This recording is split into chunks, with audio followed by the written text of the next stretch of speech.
스마트 브레인 검사고, 어저께 한 것은, 이거는 또 뭐냐면, 요것도 좀 설명해 드리겠네. 저희 검사 안에서, 자격증이 있어야지 검사가 가능한 게 있어요.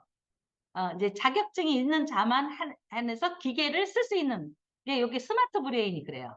스마트 브레인은 국가 공인 브레인 트레이너들의 전용 검사 단계예요. 그래서 요 검사지를 하려면, 요 이제 검사를 하려면 국가 공인 브레이너 트레인 것을 자격을 따야 돼요.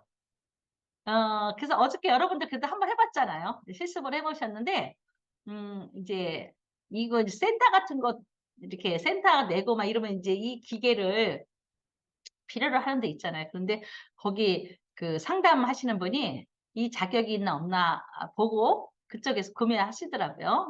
그거 있다라는 거고. 아, 이제 여기서 항상 우리가 요새 이제 말씀 좀 드리고 싶은 거는 이게, 신경생리학, 신경생리학, 뭐, 신경발달, 신경, 이런 말 나오잖아요. 그러면 다 뇌라는 얘기예요. 뇌예요, 뇌. 음. 인지라는 말이 나와도 다 뇌고, 이제 대부분, 뭐 이렇게, 여러분들이 책을 보다가, 신경생리학이다 하면, 그냥, 이거 뇌에 관련된 학문이구나. 그렇게 하시면 돼요. 그 다음에, 신경검사를 한다. 그랬을 때도 뇌 검사를 하는구나. 이렇게 얘기를 하시면 돼요. 그래서 요새는 신경이라는 말은 이렇게 우리 몸에 있는 말초신경 이런 신경이 아니라 주로 뇌를 얘기한다. 그런 것들을 의미하고 있습니다. 그래서 어제 여기 이제 지능지수 이제 우리가 이제 그 지능지수 안에서 공간 지각력하고 기억력을 어떻게 공부를 한 거 우리가 해본 거고 실제로 지능 검사를 할 때는 추리력, 어휘력, 수리력 이런 것들도 다 나와요. 그래서 여러분들 혹시 어리실 때 학교에서 지능 검사를 하신 나이인지 모르겠어요. 지금 50대 여러분들은 지능 검사 했을 거예요. 왜냐하면 40대도 했겠다. 제가 이제 그 제자, 내가 가르쳤던 제자애들이 70년생부터 내 제자가 있어요. 70년생 되게 내가 학교 발령을 나가지고 맨 처음에 저는 이제 교육대학을 나왔어요. 그래서 초등학교에 이제 근무를 했는데, 우리 아이들하고 나랑 8살, 9살 차이예요. 그러니까 얼마나 어린 나이에 선생이 된 거예요. 근데, 맡아서 이제 했더니 얘네들이 지금 70년생들이니까, 여기 70년생 어머니가, 보자. 없어. 있네, 한 분. 있는데, 어, 그 어머니가 계시긴 한데, 하여튼, 그때 나이니까, 그때는 지능 검사를 했어요. 그래가지고, 지능 검사가 이 종이로 이렇게 나와 있거든요. 그래서 이제 굉장히 한 100문제 넘어요. 애들이 지루해하죠. 근데 그 당시 지능 검사는, 만점이, 초등학교는 128점이 만점이에요. 다 맞은 애가 128점, RQ가 128라고 썼어요. 제일 많이. 그러니까 128, 그러면 RQ 제일 이제 100분 이하의 아저씨 했는데, 그때 보면 이런 게 다 있었어요. 뭐 추리력, 추리력에서 뭐, 이제 어떤 문항을 내주면 그거에 대해서 예측되는 게 뭐냐, 뭐, 어, 뭐 이제 약간 탐정 소설 같이 이렇게 쓴 다음에 발자국이 몇 개 나왔을 때 여기는 뭐냐 이렇게 추리하는 거 그런 거 있고 어휘력 말 똑같은 말 다른 말 하고 수리력은 1 건너뛰고 5 건너뛰고 7이면 그 안에 글자가 뭐가 들어가냐 뭐 이런 것도 쓰고 막 이랬어요. 이제 그렇게 하는 것들이에요. 근데 추리력, 어휘력, 수리력은 이거는 어저께 말씀드린 것처럼 문화적인 배경에 관련돼서 이런 것들을 결정지능이라고 한다. 결정. 살면서 배우면서 생겨나는 지능을 결정지능. 공간력, 기억력은 유동지능. 유동지능에서 이거는 원래 어릴 때 유전적으로 또 우리가 태어나면서 인간이 가지고 있는 태어나면서 가지고 있던 어떤 그 능력, 이거를 유동지능이라 그래요. 그래서 여러분들 유동지능, 결정지능 이런 것들도 좀그 상식적으로 알아두셔야 돼요. 근데 유동지능이 오히려 결정지능 같잖아요. 막 태어나서 뭐 자라면서 생기는 게 유동지능 같지만 이 유전자라는 뜻에서 유동지능, 결정지능이라는 건 계속 그때 상황에 따라서 결정하면서 이렇게 만들어진다 해서 결정. 그 크리스탈 결정체 같이 만들어진다고 해서 결정지능이에요. 그래서 굉장히 그 지능에서는 되게 중요한 그 학설이에요. 근데 여러분들이 이제 그 지능 검사가 두 개가 있어요. 우리가 지금 우리나라에서 하는 것들이 웨스크라고 하는 지능 검사가 있고 위스크가 있어요. 그래서 웨스크는 성인용 검사를, 웨슬러 검사를 하래, 보통. 웨슬러 검사, 웨슬러 성인 검사, 위스크 아동 검사 이렇게 해가지고, 아동은 15세 이하, 해서 초등학교도 하는데, 가서 이제 검사를 하죠. 근데 굉장히 오래 걸려요, 시간도. 그런데 이제 웨슬러 검사, 성인용 지능 검사들은 되게 이제 그 정신적인 어려움을 겪고 있거나, 또 내가 문제 성향이 있거나 이런 사람들을 또 회복에 위해서 하는 사람들도 많고, 또 요즘 이런 거 있잖아요. 이제 회사 같은 데 들어가면 회사 들어가기 전에 적성 검사 같은 거 보잖아요. 근데 그런 것도 약간 그런 거를 유형으로 잡아가지고 하는 거죠. 이런 지능 지수 검사들이 있다라는 거 정도. 그래서 여기는 스마트 브레인은 그런 지능 지수와 관련된 것을 했다. 그래서 이제 어저께 이게 브레인 테스트가 중요한 게 아니라 여기가 더 중요하다고 얘기했어요. 이거 더 중요해요. 실제 내가 아무리 좋은 핸드폰을 가지고 있으면 뭐예요? 내가 쓰는 것은 카톡만 하고 사진만 찍고 그런 것뿐이 안 하면 내가 활용을 못 하고 있는 거잖아요. 그런 사람들은 그냥 저기 2G짜리 써도 괜찮아요. 2G만 해도 충분한 거야. 근데 그냥 뭐 5G 같은 거 할 필요도 없는 거야. 그 문자 메시지만 보내고. 근데 어떤 사람은 2G를 가지고도 그걸 나름대로 인스타도 하고 막 2G 가지고 다양한 걸 하잖아요. 근데 우리 학생들은 내가 보니까 자기 두뇌는 그렇게 못하는데 핸드폰 가지고는 잘하는 것 같아. 2G짜리를 줘도 굉장히 잘 활용해. 그 그런 좋은 머리를 가지고 있어, 아이들이. 활용도가 높아요. 근데 어른들은 아무리 좋은 거 쓰면 뭐해. 아이폰, 뭐 13, 11 막 쓰면 뭐해. 맨날 하는 거는 똑같아요. 유튜브나 보고 하는 거 별로 없잖아요. 근데 어떤 사람은 핸드폰 하나 가지고 유튜브를 찍어서 자기가 여기서 인터넷 쇼핑몰을 만들어서 막 해서 그거 갖다 이 핸드폰 하나 가지고 세계를 다니면서 돈 벌어 사람들 많잖아요. 그거는 활용 능력이 다 다른 거예요. 그래서 활용 능력이 더 중요한 거예요. 뭘 가지고 있냐보다도. 그래서 활용 능력은 결정지능하고도 연결돼 있어요. 이걸 많이 하면 할수록 더 올라가죠. 그래서 이 결정지능이 훨씬 더 영향력을 미치는 거 많아요. 그래서 내 과학은 이제 유동지능도 중요하지만 이 결정지능에 대해서도 굉장히 많이 이제 작용을 한다고 봐요. 그래서 후생 유전학, 후성 유전학이라는 게 발달하는 게 뭐냐면 유전적인 것도 있지만 그 유전적인 것이 환경에 의해서 상호작용하면서 바꿔버리는 거예요. 그게 후선 유전학이잖아요. 그래서 이 뇌는 되게 후생 유전학 쪽에 굉장히 관심을 가지고 있죠. 이게 봐요. 이게 그러니까 여기 있는 사람들이 다 상이 이렇게 나왔는데 두뇌 활용 실제로 보면 두뇌 활용 능력이 이 네 번째 사람이 제일 좋아요. 네. 잘 보세요. 자, 이걸 찍었는데 이거 되게 재미난 게 뭐냐면 한 가족을 찍은 거예요. 네 사람을 찍은 거예요. 네 사람을 찍었는데 1, 2. 1, 2가 엄마예요. 엄마, 아빠예요. 아빠, 엄마. 엄마, 아빠가 굉장히 머리가 좋은 사람들이에요. 엄마, 아빠가 머리가 좋고 되게 이제 지금 나이가 좀 있으신데 굉장히 우리나라 좋은 스카이 대학을 그나마 나오신 분들이에요.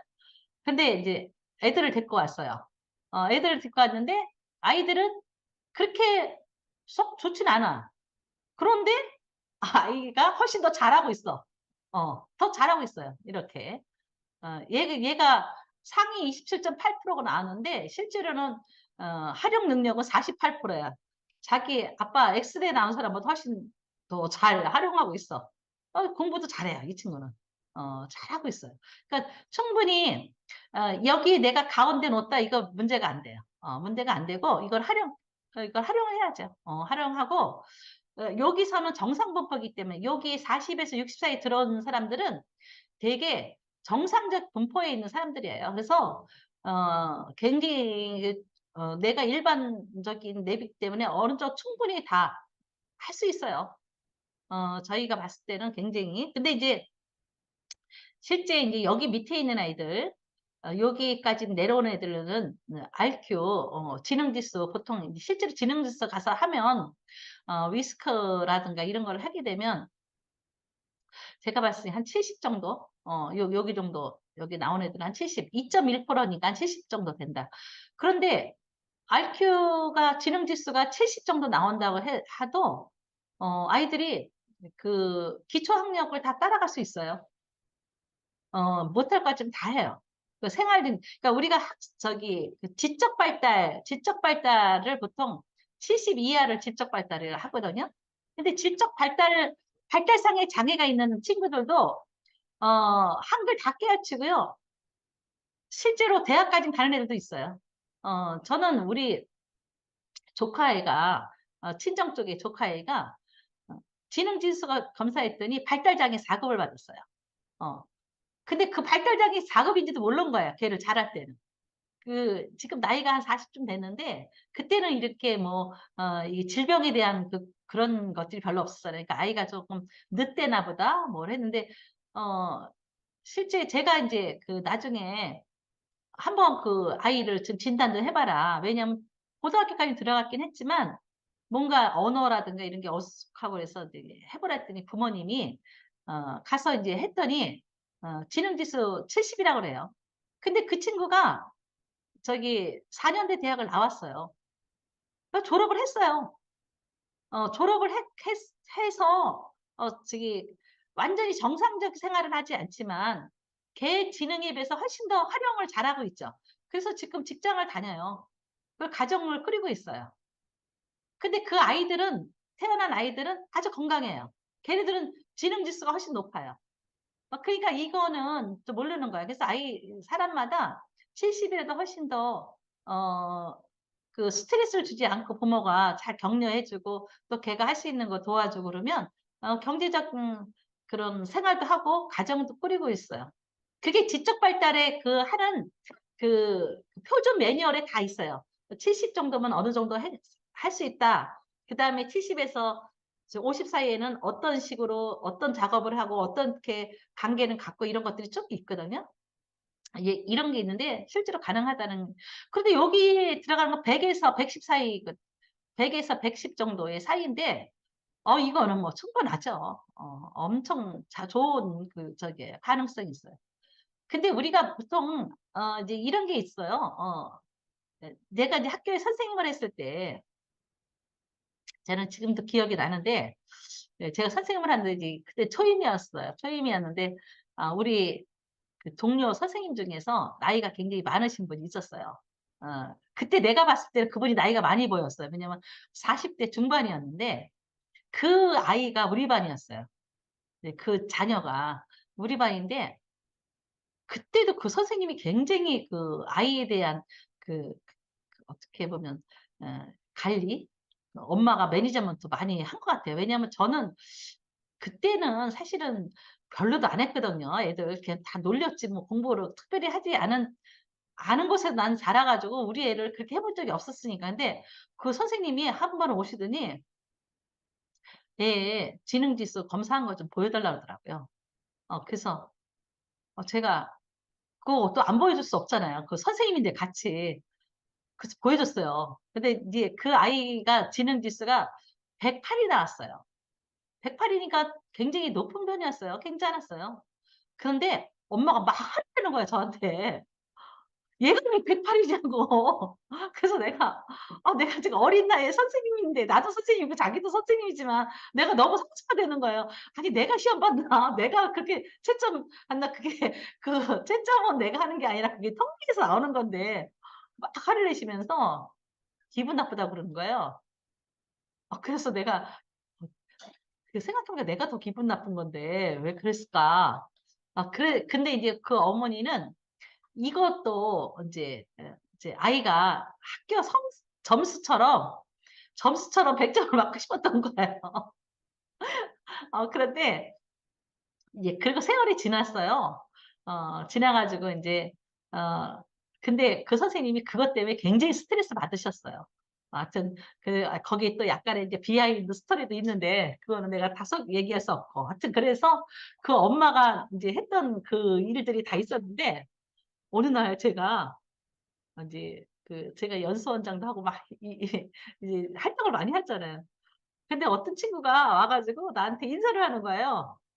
"어머 선생님 너무 오래간만이에요." 그래서 나한테 인사하는데 보니까 그 친구예요. 그 친구가 선생님이 됐어요. 선생님이 되신 거예요. 그래 가지고 제가 너무 반가워 가지고 저기 했는데 충분히 근데 요즘 지금 몇 년 전에 선생님은 굉장히 성적이 좋아야 되거든요. 엄청 좋아야 되는데 걔가 교대를 졸업하고 선생이 돼서 왔으니까 얼마나 공부를 잘했겠어요. 그래서 애가 속으로 그런 거야. '야 쟤 108 인데 저렇게 잘하는데 쟤 엄마 왜 이렇게 쟤를 힘들게 했나?' 근데 그때 이제 제가 느꼈던 건 뭐냐면 아이가 108 이라도 충분히 공부를 잘할 수 있어요.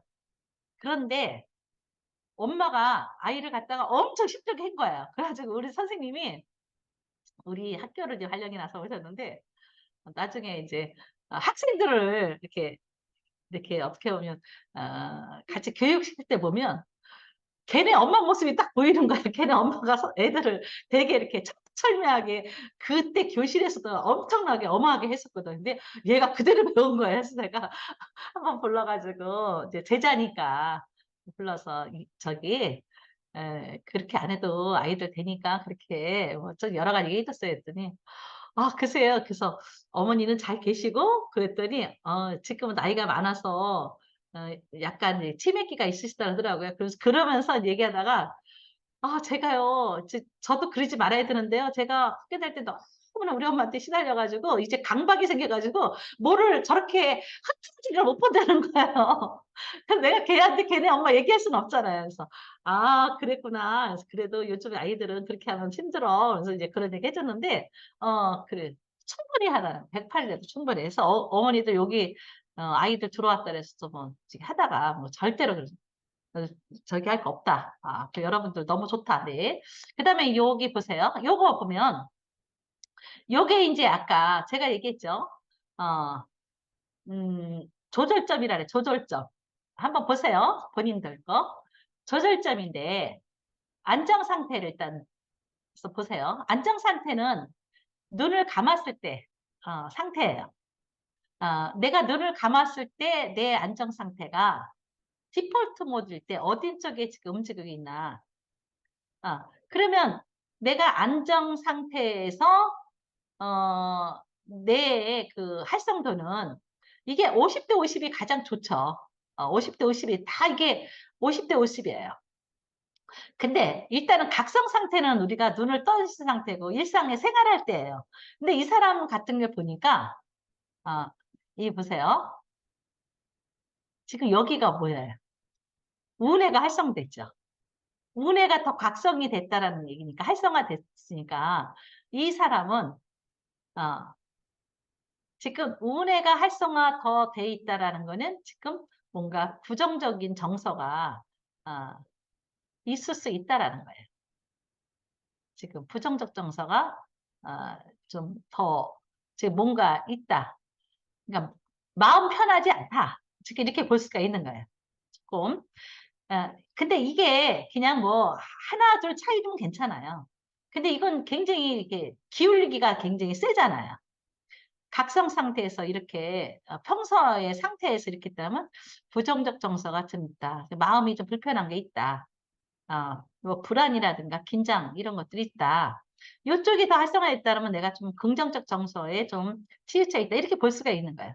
그런데 실제 이 사람 같은 경우는 굉장히 아까도 뇌가 되게 좋은 사람이었거든요. 되게 이제 좋은데 이제 브레인 테스트가 좋은데 이 사람이 요새 굉장히 스트레스를 받았던 사람이에요.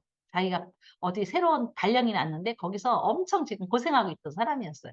그러니까 그때 당시에 자기가 굉장히 힘들면 저렇게 나올 수 있다는 거예요. 그래서 저기 보니까 다 그래요.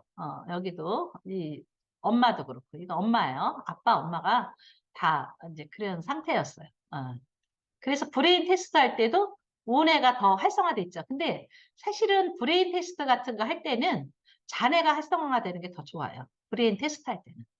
왜냐하면 브레인을 테스트를 하는 거는 우리가 뭔가 공간 지각이라든가 뭔가 작업을 하고 있는 거잖아요. 작업을 했을 때 우뇌가 더 활성화되는 것보다는 우뇌가 활성화되면 불안과 같은 정서기 때문에 자뇌가 가야지 훨씬 더 좋죠. 근데 여러분들이 브레인 테스트 할 때 어느 쪽에 더 갔나 한번 저기 살펴볼 필요가 있어요. 자기 모습을, 자기 뇌를. 이제 그렇게 이제 볼 수가 있고요. 그런데 제일 중요한 거는 비슷해야 된다. 비슷한 게 좋다. 이제 가요. 자, 그 다음에 이제 이것도 이 사람 같은 거 되게 좋죠.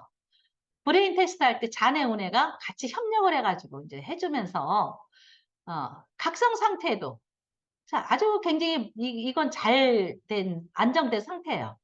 각성 상태에 있을 때는 자네가 활성화됐고 안정 상태로 갔을 때 눈을 감았을 때는 우뇌가 좀 활성화되는 거. 요게 가장 밸런스가 잘 맞은 거예요. 이럴 때. 근데 눈을 감아도 우뇌가 활성화된다. 요것도 그렇게 좋은 건 아니에요. 그래서 눈을 감았을 때는 우뇌가 좀 활성화되고 눈을 떴을 때 우리가 일상생활에선 자뇌가 활성화되는 좋다. 이렇게. 그러니까 이 사람은 브레인 테스트 할 때 이렇게 균형감 있게 돼 있는 거죠. 근데 이제 거꾸로 되면 안 된다는 거예요. 안정 상태 때 자뇌가 한 55, 우뇌는 45. 또 일을 하는 각성 상태에서는 이거는 작게 나오고 이거는 또 크게 나오고. 그러면 밸런스가 깨져서 나올 수가 있는 거죠. 이런 경우가 있어요. 그래서 요거는 이제 그 정도로 보시면 되겠습니다. 그 다음에 요거는 요거는 뇌파의 세계예요. 자, 이거는 작업을 하는 거예요. 우리가 브레인 테스트는 지금 하고 있는 거야. 뭔가 내가 일을 하고 있어요. 일을 하고 있는 그 상태에서 많이 나와야 되는 것들. 요런 게 많이 나와야 돼요. 일을 하는 상태에서는 요게 많이 나와야 되죠. SMR, 주의력이 많이 나와야 되고, 베타파가 많이 나와야 돼요. 이거 할 때. 그 다음에는, 이거는 집중해서 지금 하고 있는 거니까, 감마파 이런 거 많이, 이거 나와도 좋아요. 이렇게. 그러니까 이거 시험을 보는 거예요, 지금. 시험을 볼 때는, 이 사람 같이 이렇게 나오는 것도 괜찮아요. 이렇게. 이렇게 나오는 것도 괜찮고요. 이게 더 나와야죠. 근데 이게 많이 나오는 건 안 좋은 거야. 세타파 이런 게 너무나 많이 나오면 얘가 느려지기 때문에 이게 좀 더 나와주는 게 그래서 이 정상분포 안에 들어가는 게 좋아요. 그렇게 들어갔다. 그래서 이렇게 그리고 각성 상태는 우리가 이제 일상생활을 할 상태니까 이런 게 더 나와주는 게 좋죠. 이렇게 나와주는 게 좋고 이런 건 살짝 들어가 주는 게 좋고 반대로 안정 상태는 우리가 휴식을 취하는 거고 하니까 알파파 나와야 되고 베타파도 세타파 나와야 되고 그 다음에 이런 건 들어가야 되고 이런 감마파는 들어가야 돼. 눈을 감았으니까. 근데 이렇게 이제 뻗쳐 나오고 있잖아요. 네, 그러니까 요거 좀 불안한 상태가 되는 거예요. 그래서 우리가 지금 내 상태가 어떠냐에 따라서 뇌파가 어떤 게 나오는가 중요하다라는 자, 네, 그러면 또 다음 사람 것도 한번 볼게요. 어, 이 사람도 지금 이쪽에 굉장히 세게 나왔네. 브레인 테스트 할 때. 이게 엄청 세네. 그러니까 느림파가 엄청 세죠. 그러면 점수가 좋게 안 나와요. 이런 경우. 그러니까 이런 게 많이 나오잖아요. 그러면 인지 속도가 잘 안 나요. 속도가 안 나. 어, 속도가 안 납니다. 자, 이 사람 걸 한번 보겠어요. 이 사람은 이게 사례 4가 뭐냐면 아까 브레인 테스트보다 두뇌 활동이 되게 좋게 나온 사람이야, 이 사람이. 마지막. 예. 근데 이 사람 거 보니까, 세타파하고 알파파는 줄지만 여기 위에 있는 게 많이 나왔잖아요. 그러니까 이거는 내가 그냥 속도를 내준 거예요. 자기의 내 기능보다 속도를 잘 내주는 거니까 이 문제 해결이 잘 됐다는 거죠. 이런 거를 이제 한번 보면서, 근데 정상 분포 안에 들어가면 다 괜찮아요. 근데 이제 이런 게 문제죠. 정상 분포가 아니라 알파파가 이렇게 내려가 있다. 요 선이 있잖아요. 요 선보다 내려가 있다. 뭐를 하는데, 그다음에 다 내려가 있다. 그러면 이런 것들은 뇌의 힘이 굉장히 약한 거예요. 엄청 약한 거예요. 지금 그런 모습들이 이제 보입니다. 자, 그래서 요거는, 그래서 이제 요런 그림이 나오죠. 이 사람은, 자, 잔해 운해가 활성도가 요 정상 범위 안에서, 요 파란색 안에서 이렇게 밸런스를 맞춰줬으면 좋은데, 이게 47, 53. 그러니까 운해가 활성도니까 실제 잔해가 더 좀 활발해진 게 훨씬 날 뻔했어요. 나는데 이거는 왜냐면 브레인 테스트를 하고 있는 거니까 잔해가 더 활성화됐으면 훨씬 점수가 높았을 텐데 운해가 더 저기 하고, 그 다음에 인지 강도가 떨어지고 있죠. 인지 강도가 떨어진 거예요. 정상 분포보다 내려가 있어요. 그러니까 인지 강도라는 거는 어떤 이제 우리가 공간 지각 능력을 하잖아요. 공간 지각 능력을 딱 하면 어, 이게 우리 뇌가 순간적으로 저거를 이게 이제 딱 기억을 이제 뭔가 이미지를 딱 찍잖아요. 딱 찍어서 이렇게 돌려버리잖아요. 돌리는데 그 찍는 힘들, 뭐가 딱 들어왔을 때 내가 이게 그거를 스파인하네. 스파인이 되게 이제 굵게 이렇게 있는 스냅스 안에 스파인들이 이렇게 수상돌기 안에 스파인들이 막 나오는 것들이 많으면 이게 어떤 정보가 들어오면 싹싹 스며들어가요. 쭉 스며들어가거든요. 근데 스파인이 없으면 이게 들어가지 못하고 나와버린단 말이에요. 이거 인지 강도라 그래요. 속도는 얘네들이 쫙 전달해줘서 내가 다시 인출하는 과정들이 속도예요. 그러니까 뇌는 뇌 자체의 뇌세포도 튼튼하고 스파인도 많고 이 배선도 잘 돼 있는 거 더불어 이거를 인출할 수 있는 힘이 좋아야 된다는 거죠. 그런 것들, 그런 걸 기능이라 그래. 그래서 이런 걸 보냐면 뇌 기능이 좋아야 된다. 뇌 기능이 발달한 사람, 기능 발달한 거야, 이게. 그러면 이게 이제 발달이 안 됐으면 나이가 들면 이게 점점 떨어져요. 뇌 기능이 떨어지기 때문에 기능 발달. 그래서 우리 학생들이 기능을 발달시키잖아요. 그러면 이제 이렇게 보세요. 어, 이제 어릴 때 우리가 이제 지금 초등학교 아이들을 보면 초등학교 2학년, 3학년 때, 2학년, 3학년 때 이럴 때, 단어 같은 거, 책 같은 거 많이 읽으면 이제 이 안에 그냥 막 단어들이 들어가는 거예요. 이제 막 들어가요. 그러면 이제 잊어버리기도 하고 들어가기도 하고 이러면 하잖아요. 그러면 그런 방법을 계속 하다 보면 얘가 이제 이게 뇌세포들이 강도가 웬만한 강도가 들어와서 착착 스며들어 가는 거죠. 점점 커지는 거야, 확장되는 거야, 얘네들이. 그래서 단어 같은 것도 외우는 양들이 훨씬 더 많아지는 거예요. 이런 것들이 많아지고 외운 것들이 많아지는 바탕이 돼야지만 인출할 것도 많은 거예요. 그래서 이 강도를 높여주는데 이것도 다 훈련을 통해서 실제로 많이 공부하면 공부할수록 어떤 면에서는 우리가 학습을 하면 할수록 이런 게 늘어날 수 있죠. 학생들 같은 경우. 그런데 그런 늘어날 수는 있어요. 그래서 우리가 애들을 뭐 공부를 시키는 거 아니에요? 그런데 이게 강도가 늘어나긴 하나 스트레스를 계속 주면서 하게 되면 얘가 뭐냐면 정서에 영향을 미쳐가지고 나중에 공부를 하게 되면 부정적 정서가 나와서 이 인출이나 강도에 약하게 주는 거예요. 감정이 정서가 들어가게 되면 좋은 정서가 들어가게 되면 더 잘하지만 부정적 정서가 들어가면 얘네들을 막아버려요. 그래서 이제 그런 거죠. 그래서 인지 강도, 속도를 늘려야 되고 그러려면 스트레스가 좀 약해야 되고 집중력이 높아야 되네. 집중력이 너무 떨어져 있죠. 이런 것들이 보인다는 거예요. 자, 요게 이제 것에 이제, 그래서 이거는 이제 넘어갑니다.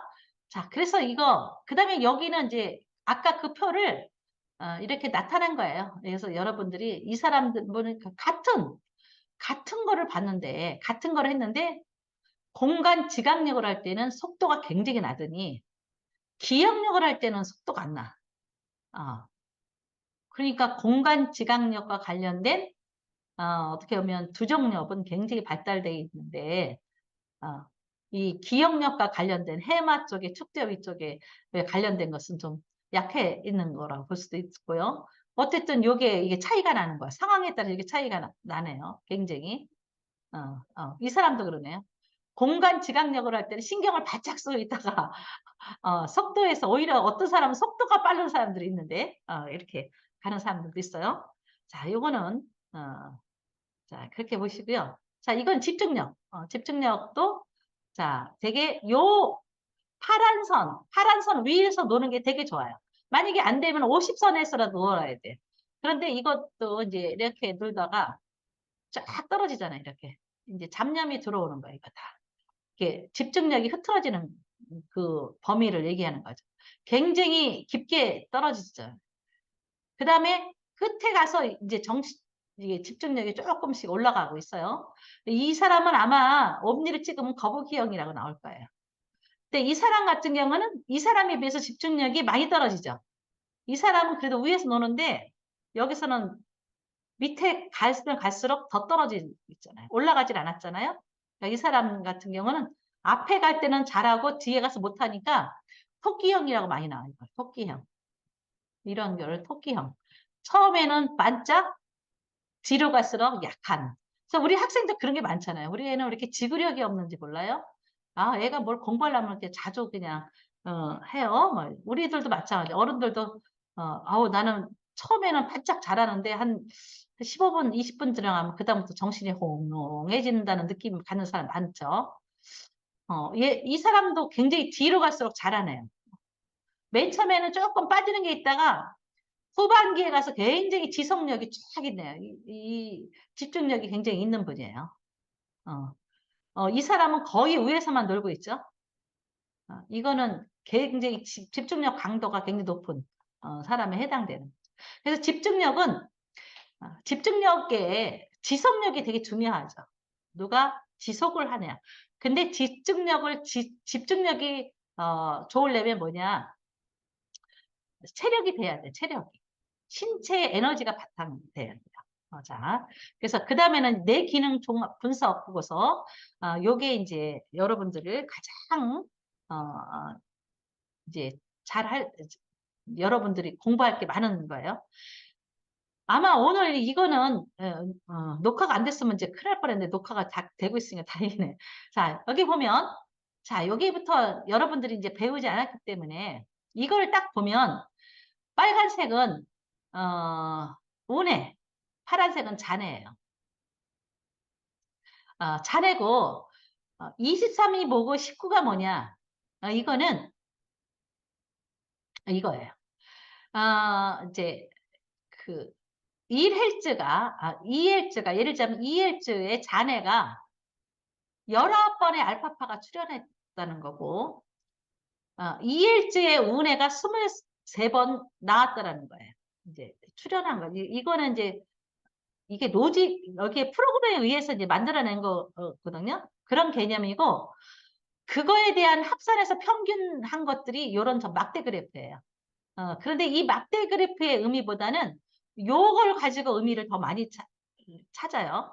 자, 그러면, 이것을 볼 때는 일단은 마이크로볼트를 봐요. 마이크로볼트를 본다는 얘기는, 여기 지금 자료 화면에 교재를 그걸 못 넣었는데, 여러분들의 제가 교재 화면에는 못 넣었어요. 근데 못 넣는데 이걸 하나 잠깐 다른 거를 한번 보여드릴게요. 어, 교재에 그게 안 들어갔네.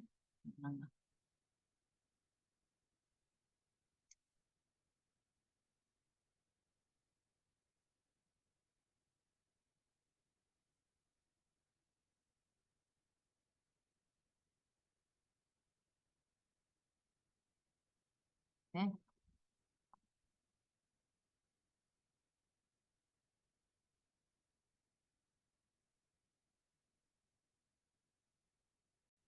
자, 경이 됐죠? 자, 예를 들자면 여기 이제 하나를 보면 자, 한번 보세요.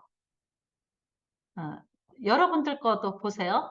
자, 이건 뇌파 그래프예요. 뇌파 그래프는 이 뇌파를 그래프로 하는 것이 회사마다 다 달라요. 근데 이 회사는 뇌파라는 파를 그냥 그 검사지를 다른 사람한테 보여줄 때 좀 시각적으로 한번 보여줘 보자 라고 해서 나름대로 그 시각적인 표현을 한 거예요. 그러니까 이거를 모든 뇌파가 이렇게 나오는 거 그런 개념은 아니라 시각적으로 표현한 거예요. 그러면 여러분들 아까 어디냐면 교재에서 여러분들 교재를 잠깐 보면 어, 아까 디폴트 모드 나오는 그 교재 있었잖아요. 이거 요쪽에 요렇게 이런 거 요것도 영상으로 찍을 때는 뇌 자체를 가지고 시각적으로 표현을 하는 영상법, fMRI 같은 거는 그런 시각적으로 보이거든요. 그러니까 이거는 이렇게 뇌파를 시각적으로 보이는 거니까 회사마다 다르다는 거예요. 그러면 요게 여기서 여기 있잖아요. 여기 요 면은 뭐냐면 주파수에 해당되는 거예요. 자, 요거는 이름이 뭐냐? 주파수예요. 주파수. 주파수. 그러면 요거는 뭐냐? 이건 시간이에요. 시간. 그럼 요거는 뭐냐? 이건 진폭이에요. 이 세 개념을 알아야 돼요. 자, 진폭이라는 거는 내가 이런 얘기를 계속하고 있잖아요. 내가 가활성화됐어. 내가 너무 저활성화됐어. 이런 개념 쓰잖아요. 진폭이라는 거는 많이 뇌파가 이 올라가고 내려가는 이 파동이 이 주기가 높고 낮음이 폭이 큰 거를 우리가 진폭이 크다고 얘기하는 거예요. 과활성화됐다고 얘기하는 거예요. 근데 진폭이 작은 게 있어요. 이렇게 잔잔하게. 그러면 이 진폭이 작으면 요거는 저활성화된다는 거예요. 그러면 정상적인 건 뭐냐면 이 저활성화하고 가활성화 안에 이 사람들은 진폭이 요 정도의 선이다라고 하는 것들이 있다라는 얘기예요. 그거는 다 다른데 보통은 어떻게 보냐면 진폭이 그래도 저기 어느 정도 진폭이 좋으냐면 40에서 한 25 정도? 그 정도 진폭들 안에 레벨이 많이 나오는 게 이렇게 대부분 안정돼 있다 그래요, 보통. 우리 여기 3D에서는. 그러면, 자, 일단 보겠어요. 그거는 이제 그럼 진폭이란 말이에요. 요 개념만 아시면 돼요. 그러면 요거 시간이 같잖아요. 그러면 요 시간이 요게 뭐냐면, 오픈 아이즈 원이야. 오픈 아이즈 원. 자, 오픈 아이즈 원이 뭐냐. 눈을 떴을 때 첫 번째. 우리가 이제 저 벽에서 찍었을 때예요. 첫 번째 찍을 때. 자, 우리 이사님이 찍었을 때 거기 이제 이게 오픈. 맨 처음에 눈을 뜨고 찍다가 눈을 감았어요. 요긴 뭐냐면 크로즈 아이예요. 그리고 다시 눈을 떴죠.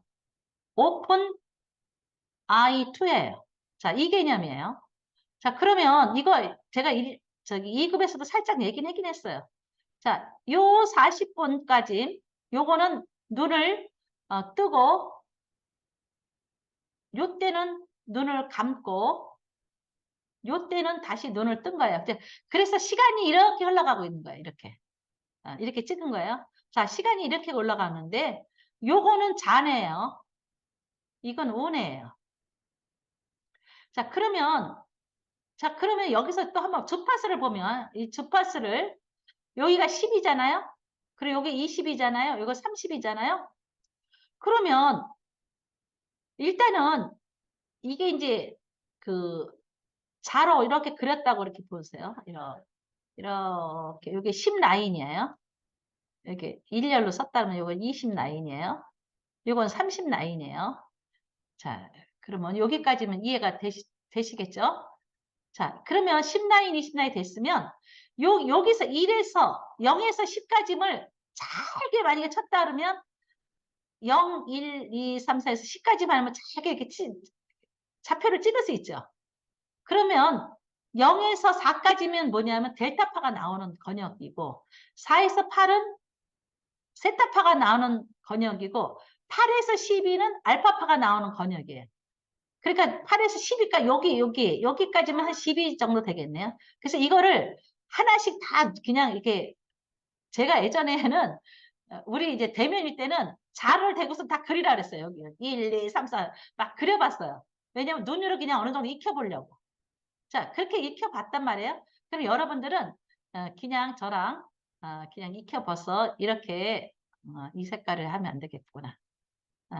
이 색깔로 할게요. 네, 이렇게 해서 여기 이렇게 했더니 얘가 지금 여기는 O라고 생각하면 O라고 이렇게 가면 어쨌든 뒤에 있는 게 막 올라왔잖아 얘가. 뒤에 있는 게 올라왔다는 얘기는 이 알파파 권역에서 뒤쪽에 델타파가 엄청 올라가 있고 세타파도 이렇게 올라가 있는 거야. 이렇게 쭉 올라온 거야. 그러면 델타파가 진폭이 그 다음에 세타파가 올라가 있어요. 그러면 이게 어떤 의미냐면 자, 델타파가 가활성화되고 세타파가 가활성화되고 있다라는 거는 원래는 제일 진폭이 큰 게 뭐냐면 진폭이 굉장히 그냥 정상적으로 봤을 때 진폭이 제일 큰 게 델타파가 진폭이 제일 커요, 원래. 진폭이 큰 것들이 델타파는 자, 보세요. 1초에 4번을 해야 되잖아. 4번.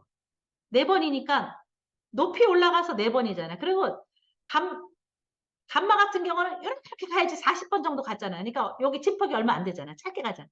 원래 델타파가 진폭이 제일 크긴 해요. 크긴 하는데 이만큼 뻗쳐 올라갔단 말이에요.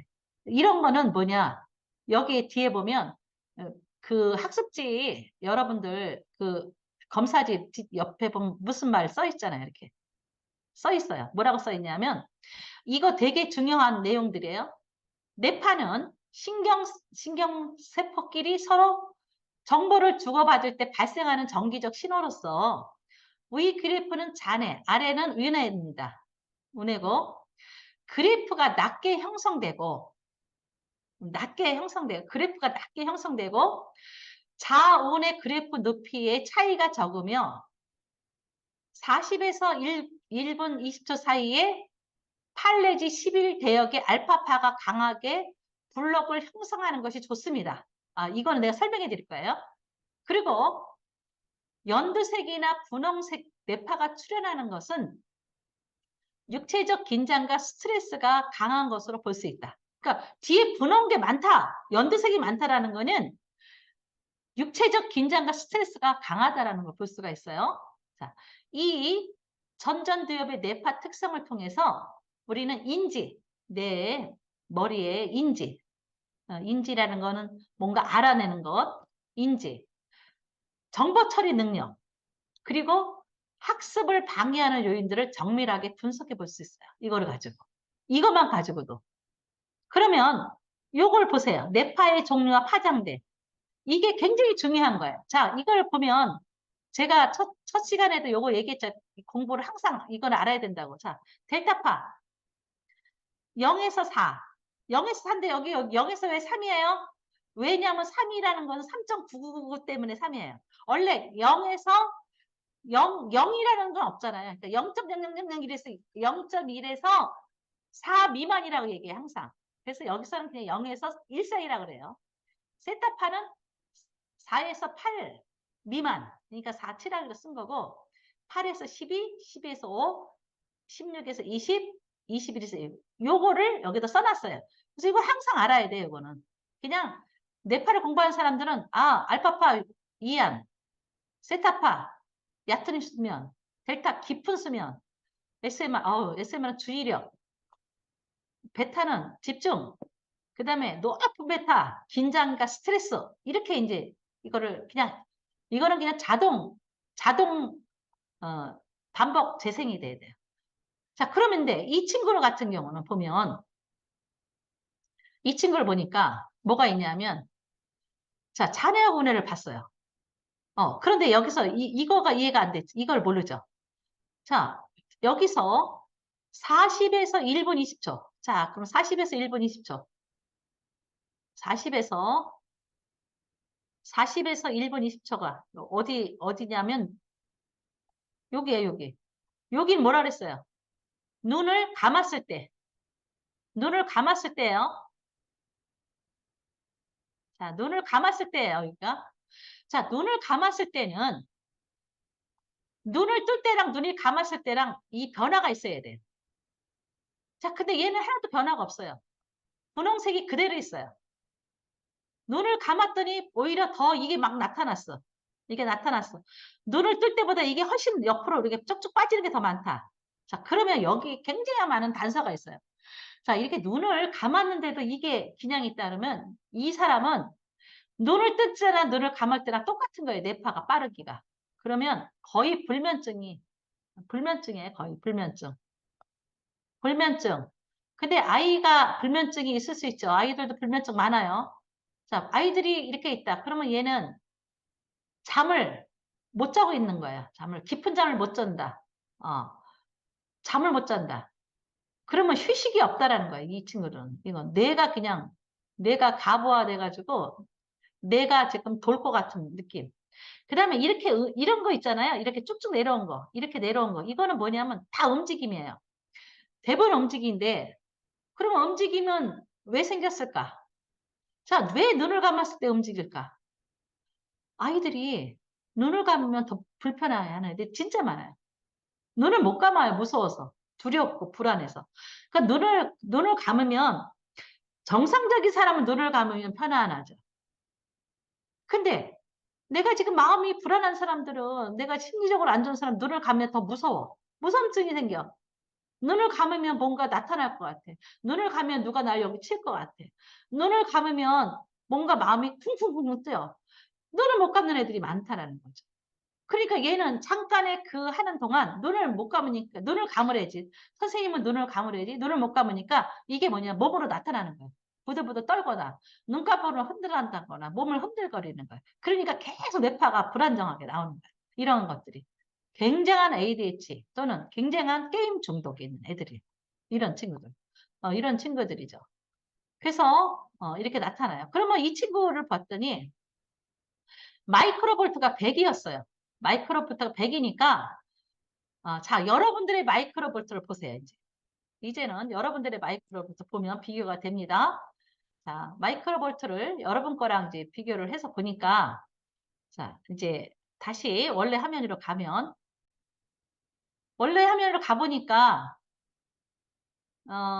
여기서 다시 이 마이크로볼트 이 사람 거는 25잖아요.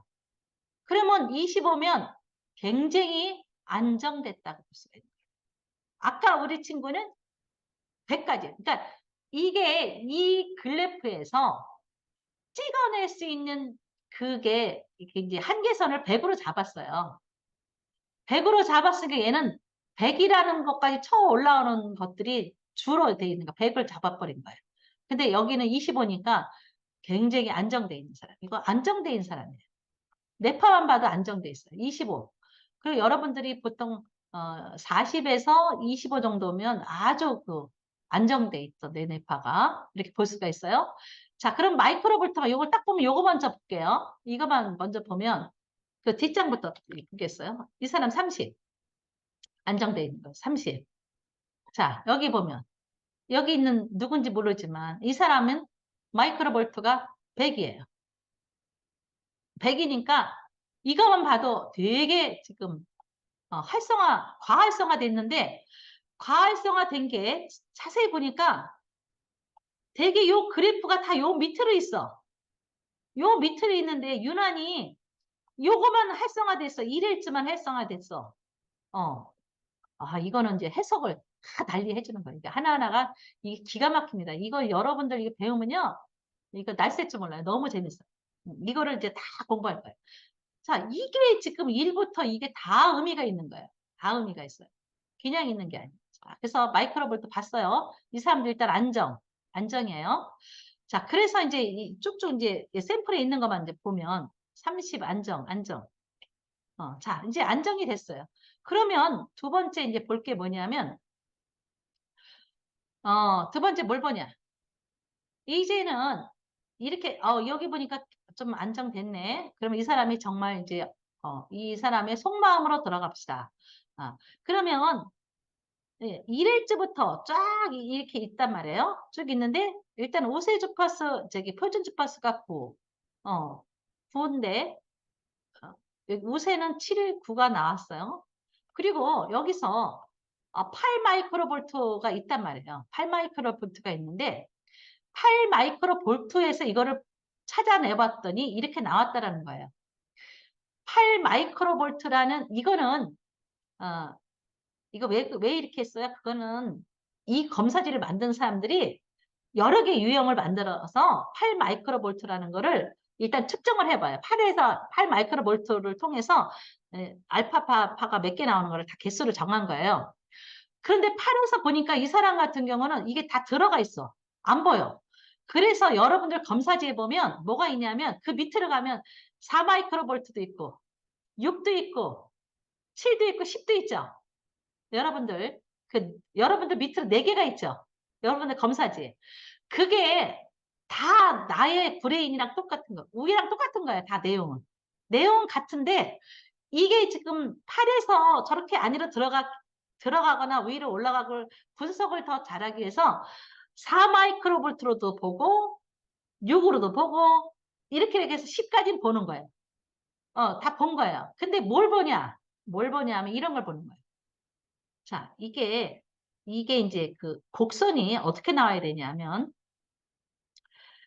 이렇게 나오다가 자기 주파수에서 쫙 이렇게 올라가야 돼요.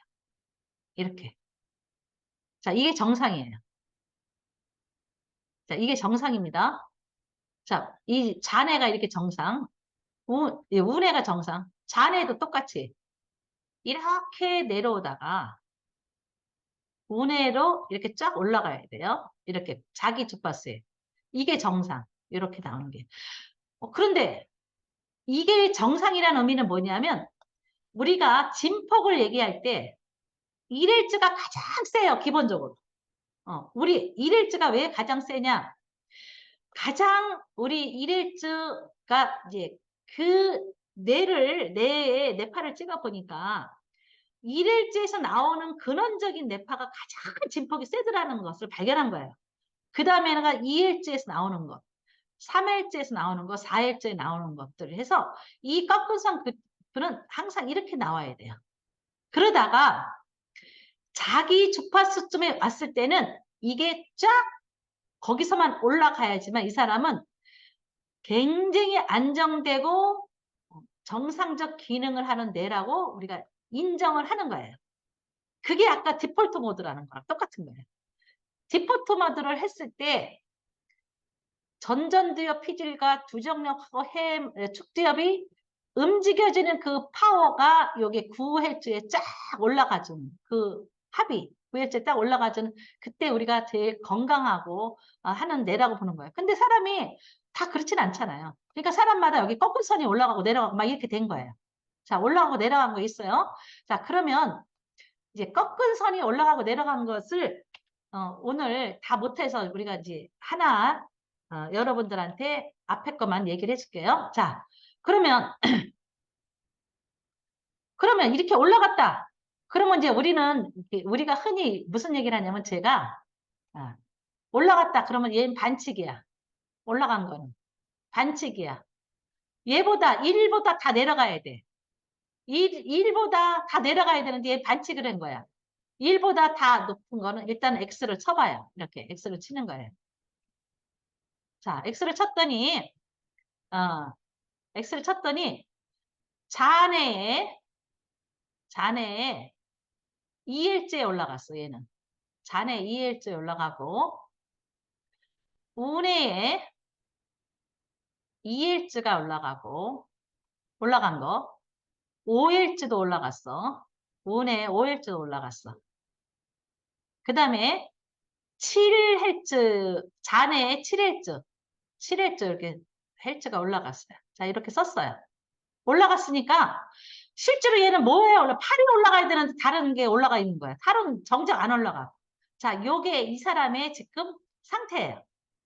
그러면 여기서도 볼 수 있고 여러분들 6에서도 볼 수 있고 4에서도 볼 수 있어요. 그래서 찾아가지고 이렇게 한번 써보는 거야, 자기가.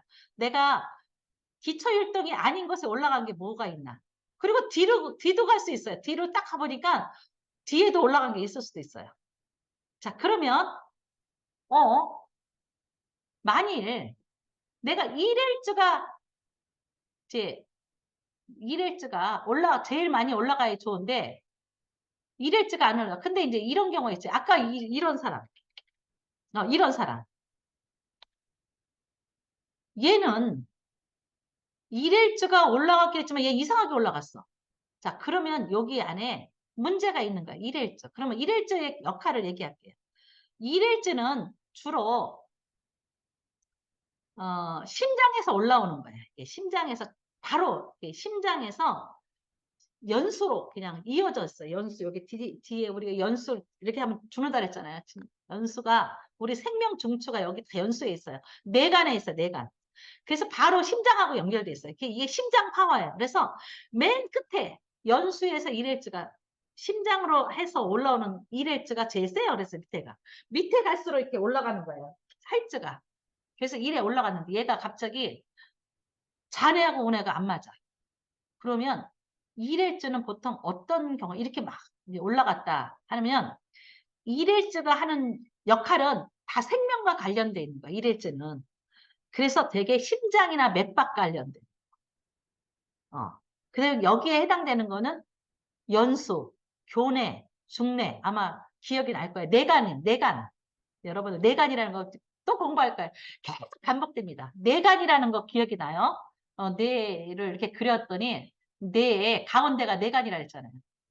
우리 송명 어머니들은 지금 공부한 지가 좀 돼서 우리 육기 어머니들은 한지 얼마 안 돼서 조금 기억이 났겠고 송명 어머니들은 조금 기억이 안 날 수도 있어요. 근데 기억이 안 나는 게 날 수도 있어요. 자, 여기가 뇌간이에요. 이렇게 된 게 이게 뇌간이에요. 뇌간이 이렇게 있고 이거 손해고 뇌간의 맨 끝에 여기가 연수, 여기가 교내, 여기가 중내예요. 그러면 요게 심장하고 연결돼서 그냥 올라가는 거. 우리 지금 몇 박 계속 뛰고 있잖아요. 심장, 혈을 계속 뛰고 있잖아요. 자, 그런데 여기서 올라오는데 얘가 이게 뭐냐? 자죠. 자, 이게 우죠. 운해란 말이야. 근데 좌우가 이게 안 맞아. 좌우가 똑같아. 거의 비슷해야 되는 좌우가 안 맞죠. 그러면 심장에 이상이 있을 수 있어요. 이런 사람들. 심장에 좌우가 안 맞는다. 그게 뭐겠어요? 이게 부정맥이에요. 부정맥. 그래서 이렇게 나오는 사람들은 부정맥인 확률이 되게 많아요. 여기서. 이건 병원에 한번 가보라 그래요. 우리가. 부정맥일 확률. 그러면 그 다음에 연수에서 우리 몸은 연수에서 뭐가 있다면 X표가 돼. 그냥 쫙 X 뭐냐면 거꾸로 가. 연수에서 여기서 나눠져.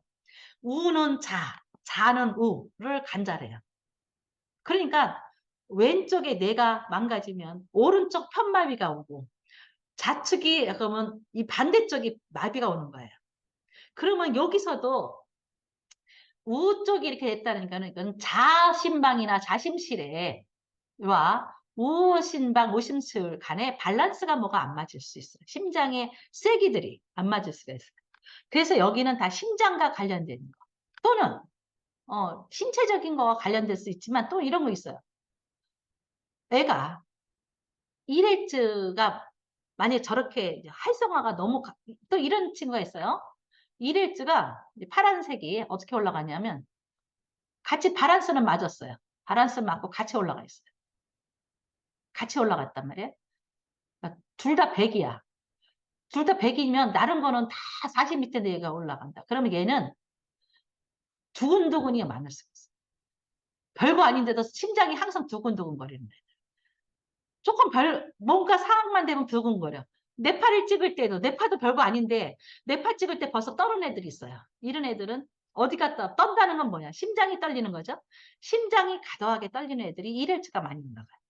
그리고 일일주가 저렇게 많이 된 사람들은 몸으로 기억된 거, 생존과 관련된 어떤 기억들이 있어서 되게 일일주가 이상인 저렇게 밸런스가 안 맞거나 과다하게 올라간 사람들은 몸이 다친 적 있는 사람들이 많아요.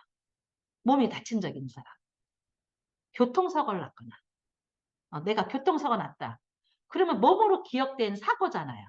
내가 얼마나 몸으로 사고가 났겠어요. 그러니까 교통사고가 났거나 아니면 내가 인공 관절을 했거나, 인공 관절한 사람 많잖아요. 무릎뼈가 다쳐가지고 무릎을 수술했거나 그러면 이게 이제 우리 저기 이사님 얘기를 내가 잠깐만 해서 우리 이사님이 예전에 교통사고가 났어요. 그래가지고 오른쪽 복숭아뼈가 망가져가지고 6주를 기부스를 했어요. 그리고 뇌파를 찍으면 절개에서 나타나요. 좌측이 나타나요. 좌측이 활성화돼 있어요. 혼자서. 이런 경우도 있어요. 그러니까 몸으로 내가 굉장한 뭔가 스트레스를 받아서 내가 가입으로 몸으로 스트레스 받는다. 그러니까 교통사고는 없어. 그건 없는데 내가 몸에 너무 스트레스 받는다. 그러면 이게 올라갈 수가 있어요. 이게 다 올라갈 수가 있어요. 그러면 전체가 올라갔다. 그러면 제가 이제 한 해 거를 보여줄게요. 전체가 올라가. 난 뭐 엄청 스트레스 받았다. 지금 받고 있다. 그러면 이제 어떤 자, 아까 우리 친구 거 잠깐 좀 볼게요. 자, 이 친구 걸 보면 이 친구를 봤더니 이 친구 100이잖아요. 마이크로부터 100인데 둘 다 100을 넘었잖아요. 엄청 올라갔어. 얘는 꺾은 선이 안 보여. 꺾은 선이 다 30이야. 이거는 나중에 또 얘기할 거예요. 일단 100이야. 그러면 이 친구는 교통사고 난 적 없어. 심장도 뭐 심장에 떨림은 있겠지. 근데 심장의 떨림조차도 못 느낄 수 있어. 그러면 이 친구의 몸을 가서 보는 거예요. 몸을 닦아서 보면 육체적 스트레스를 가서 봤더니 육체적 스트레스 긴장이라는 게 있어요. 자, 보세요. 육체적 긴장과 스트레스가 평균이 일반적 정상이 10인데 이 친구는 67, 78이야. 자, 육체적 긴장과 스트레스가 남들보다 6배다 그러면 온몸이 다 경직돼서 온몸이 다 아픈 거예요. 온몸이 다 쑤셔요. 그리고 온몸이 다 스트레스를 받고 있는 거야. 그러니까 짜증이 나죠. 엄청 짜증 나죠. 그러니까 스트레스를 받으니까 몸이 스트레스를 받으면 나중에 떨림 장사가 나타나요. 떨어요.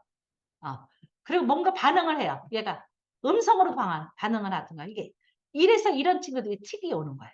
오랫동안 저게 계속 되면 어쩌다 한두 번이면 괜찮지만 저게 2, 3년 정도 들어간다. 그럼 몸의 육체적인 것들이 자, 우리가 이렇게 계속 긴장이라는 거는 이렇게 잡아당긴 거잖아요. 몸이 잡아당기고 있다라는 걸 하면 뭔가 떨림이 오는 거예요. 그냥 저절로 떨게 되는 그런 증세가 나오는 것들이 이제 이런 증세가 뚜렛이라든가 틱장애들이 이렇게 같이 온다.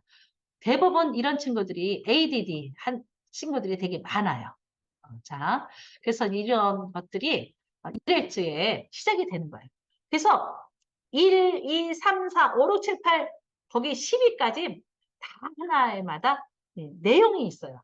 그래서 그 내용을 다 공부를 해요. 근데 그 내용이 이 전체 뒤에 있는 과목까지 다 연결해서 같이 이루어지기 때문에 이게 집중적으로 한 일주일은 이 얘기만 해, 여기만. 빠져 있어도 정도로 다 연결돼 있어요. 그래서 오늘 이게 우리가 9시 반에 시작해서 지금 12시, 예전에 보다 벌써 30분이나 했는데도 시간이 그렇게 잘 가요. 그래서 일단 여러분들이 1시간을 빠지면, 하루를 빠지면 내용이 많이 이렇게 할 거 제가 또 할 수가 없잖아요. 그때 상황에 따라서 이렇게 하니까 빠지지 마시고 계속 듣기를 바라고요. 자, 오늘은 1일쯤만 했다. 그리고 진폭이라는 것. 진폭이라는 것의 뜻은 뭐냐면 그거는 제가 뇌신경들이 얼마나 협동을 하고 있는가. 협동을 하고 있는가가 진폭이에요. 자, 뇌신경이 얼마나 협동을 하는 게 진폭인데 진폭이 많으면 좋은 게 아니라 나쁘다 그랬죠. 진폭이 너무 세면 안 좋다 그랬죠. 그러면 선생님 뇌신경들이 협력을 하는 것들이 더 좋은 거 아니에요? 그게 협동과 협력이 달라요. 그러니까 뭐냐면 그 여기서 협력은 서로 도와주는 협동, 뇌신경들이 쏠림 현상이라고 하면 돼요. 진폭은 쏠림 현상이라고 하면 돼요. 그러니까 뇌는 경제적이어가지고 각자 지 자리에서 잘해야 되는데 갑자기 얘가 하는 일에 다 몰려가 있다 그러면 다른 애가 할 일을 못 하잖아요. 그러니까 지금 몸이 경직돼 있는 데다 다 모든 신경이 가 있는 거예요. 그러면 얘가 인지가 안 되고 감정이 저절로 조절이 안 되는 거예요. 그래서 각자가 다 밸런스를 맞춰줘야 되는데 지금 이게 진폭이 높다라는 거는 밸런스가 깨졌다는 얘기랑 같은 그런 개념이에요. 자, 여기 지금 하고 자, 좀 이해되세요? 우리 예은님 어때요? 좀 오늘 이제 공부한 게 내용 한번 어떠세요? 어제 찍은 거 가지고 보면서 예, 정확하게 몰랐는데 그 헤르츠마다 의미가 다 있는 거라고 하시니까 예. 신기하기도 하고 궁금하기도 하고. 헤리츠 올라간 거 아까 X치라는 네. 게 몇 개 있어요? 아, 저는 땅굴 파가지고 땅굴. 그래요. 땅굴 판 사람들은 내가 땅굴을 판 거를 또 보는 게 있어요. 그래서 아마 그거는 저희가 또 전문적인 것으로 또 보는 게 있어요. 한번 봐야 되겠네. 땅굴을 판 거. 어, 진서님. 진서님은 나온 게 있어요. 이렇게 쭉쭉 나온 거? 네, 4Hz에서 툭 올라간 거 있고, 어, 5Hz에서도 있고, 어, 네, 어, 6Hz에서도 있고, 좀 네. 있네요. 네네. 아주 제가 딱 그 해일지를 하니까 딱 알겠어요. 헤라님은? 헤라님은 없지? 안 찍었지? 이따 가서 찍. 네. 승현님, 올라간 거. 승현님은 올라간 게 뭐 있어요? 지금 아기 키워가지고 궁금하네. 저요? 네. 저도 땅굴이요. 땅굴. 네, 네. 회장님, 받았어요? 네, 이게 땅굴이라는 게 올라와 있는 게 없다는 거죠. 이분들이 땅굴은 저기 다 영어로 돼 있는 것들이 땅굴은. 예, 그러니까 저는 궁금한 게 아까 전에 자기 표준 주파수에서 이렇게 올라가서 꺾은 선이 건강하다 그런 거잖아요. 그러면 그런 게 없으면 안 건강한 건가요? 아니, 안 건강한 건 아니고, 이제 그거를 또 찾아볼 수 있는 게 있어요. 음. 아무래도 저기 저활성화돼 있으니까, 좀 더 건강하진 않지. 근데 저활성화돼 있는 건 오히려 과활성화가 아니라, 미영님은 어떠세요? 저는 블루의 경우에는 7Hz가 올라갔고, 음. 레드는 5Hz와 7Hz가 올라갔어요. 네, 알겠습니다. 자, 그러면 그거는 내일들 알려드릴게요. 내일을 기대하시라. 우리 혜자님도 빨리 찍어서 내일 같이 공부하도록 하겠습니다. 자, 오늘 공부 여기서 마치고요. 내일은 헤리츠 하나씩 다 할 거니까 여러분들 좀 들어오시기 바랍니다. 그러고 다 들어오셨네, 뭐, 12분. 자, 우리 핵심 멤버들 화이팅 하시고요. 자, 오늘도 수고하셨습니다. 네, 고맙습니다. 내일 네, 봅시다. 감사합니다. 네, 감사합니다. 야.